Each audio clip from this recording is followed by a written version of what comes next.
उत्तर प्रदेश विधानसभा चुनाव से पहले ऑल इंडिया मजलिस-ए इत्तेहादुल मुस्लिमीन के राष्ट्रीय अध्यक्ष बैरिस्टर सौद्दीन ओवैसी साहब का लगातार दौरा।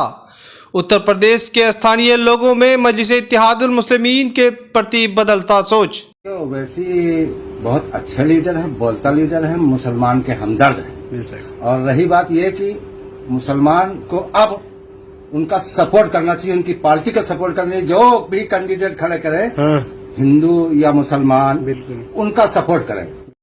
इन दिनों मजलिस-ए इत्तेहादुल मुस्लिमीन के राष्ट्रीय अध्यक्ष बैरिस्टर सौद्दीन ओवैसी साहब उत्तर प्रदेश का दौरा सुर्खियों में है। मजलिस के राष्ट्रीय अध्यक्ष बैरिस्टर सौद्दीन ओवैसी साहब अपनी चुनावी समीकरण को बनाने के लिए और मजबूत करने के लिए पूरा जोर कोशिश कर रहे हैं। मजलिस के राष्ट्रीय अध्यक्ष बैरिस्टर सौद्दीन ओवैसी साहब अपने स्पीच में वहां के मुसलमानों के अंदर सियासी बेदारी लाने के लिए पुरजोर कोशिश कर रहे हैं। मैं ये कहने पर मजबूर हूं कि उत्तर प्रदेश में अगर सबसे कम पढ़े लिखे अगर कोई है तो मुसलमान है।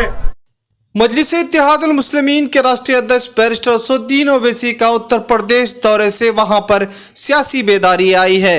मजलिस के तरफ लगातार लोगों का रुझान बढ़ते दिखाई दे रहा है, तो वहीं इस दौरे में मजलिस-ए इत्तेहादुल मुस्लिमीन में कई एमआईएम में बड़े नेता शामिल भी हुए हैं। अतीक अहमद जो पहले ही मजलिस-ए इत्तेहादुल मुस्लिमीन का दामन थामे, उनकी पत्नी भी उनके साथ मजलिस-ए इत्तेहादुल मुस्लिमीन का दामन थाम ली है। बताया जा रहा है कि मजलिस-ए इत्तेहादुल मुस्लिमीन की तरफ से विधायक के रूप में इस बार चुनाव भी लड़ सकती है। अभी तक खुलासा नहीं हुआ है, लेकिन अभी ताज़ा रुझानों से मजलिस-ए इत्तेहादुल मुस्लिमीन के लिए बड़ी खबरें आ रही हैं। लगातार वहां पर बड़े नेता मुख्तार अंसारी भी मजलिस-ए इत्तेहादुल मुस्लिमीन में आने का संकेत मिल रहा है।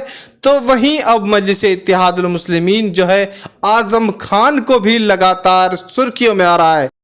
आम लोगों के जुबान में चर्चे पे हैं आजम खान, और आजम खान को देखने मजलिस के राष्ट्रीय अध्यक्ष बैरिस्टर सौद्दीन ओवैसी साहब आ सकते हैं। और साथ ही साथ जो है इस बार जो है आजम खान के लिए अब लगातार लोग जो है चर्चा कर रहे हैं कि कहीं आजम खान भी और उनके परिवार भी मजलिस-ए इत्तेहादुल मुस्लिमीन की तरफ रुख न कर ले।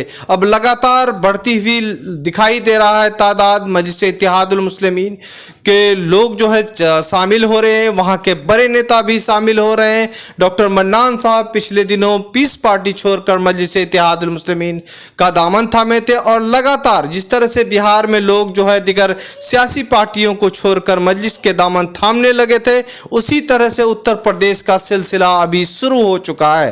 आपको बताते हैं मजलिस के राष्ट्रीय अध्यक्ष बैरिस्टर सौद्दीन ओवैसी साहब पिछले दिनों 3 दिवसीय अपना दौरे पर थे और लगातार कई जगह सभा हुआ। बड़े बड़े नेता मजलिस-ए इत्तेहादुल मुस्लिमीन के दामन थामे। अब ताज़ा रुझानों में लग रहा है कि और बड़े दिग्गज नेता मजलिस-ए इत्तेहादुल मुस्लिमीन के दामन थामेंगे। तो मजलिस के राष्ट्रीय अध्यक्ष बैरिस्टर सौद्दीन ओवैसी साहब का फिर से दौरा, 3 दिवसीय दौरा फिर से आने वाला है, और साथ ही साथ इस दौरे में और बड़ा समीकरण बनाने का संकेत दिख रहा है। लगातार मजलिस-ए इत्तेहादुल मुस्लिमीन वहां पर अपना जमीन जो है तलाश रही है, लोगों के अंदर सियासी बेदारी ला रही है, माहौल क्रिएट कर रही है, और इससे तमाम सेकुलर पार्टियां का जो है हवा निकल चुका है। लगातार मजलिस-ए इत्तेहादुल मुस्लिमीन पर बयानबाजी कर रहे हैं। अब जो है इस तरह से देखा जा रहा है कि जिस तरह से उत्तर प्रदेश इस बार बड़े बदलाव का मूड में है, और मजलिस के राष्ट्रीय अध्यक्ष बैरिस्टर सौद्दीन ओवैसी लगातार मजलिस-ए इत्तेहादुल मुस्लिमीन के राष्ट्रीय अध्यक्ष बैरिस्टर सौद्दीन ओवैसी साहब अपने स्पीच के दौरान कहते हैं वहां पर जो तालीमी हालात है, शिक्षा, स्वास्थ्य और रोजगार के मुद्दे पर लगातार वो चर्चा करते हैं और लोगों के अंदर जो है बदलाव का संकेत भरते हैं। इससे सियासी बेदारी और तब्दीली आने का ज़्यादा संभावना है। आम लोगों के जहन में ये डाला जा रहा है कि हर बार बीजेपी को रोकने के लिए किसी भी सेकुलर पार्टी को वोट दिया, चाहे वो कांग्रेस हो, बीएसपी हो, एसपी हो, इस बार मजलिस-ए इत्तेहादुल मुस्लिमीन जो है अपनी पार्टी बता रहे हैं, और साथ ही साथ उनकी क़यादत और मुसलमानों को लीडरशिप अपने हाथ में लेने की बात करते हैं। इस तरह से मजलिस-ए इत्तेहादुल मुस्लिमीन का जो है अब सियासी बेदारी मुहिम तेज है, और इससे आम आदमी में सियासी बेदारी और तब्दीली नजर आ रहा है।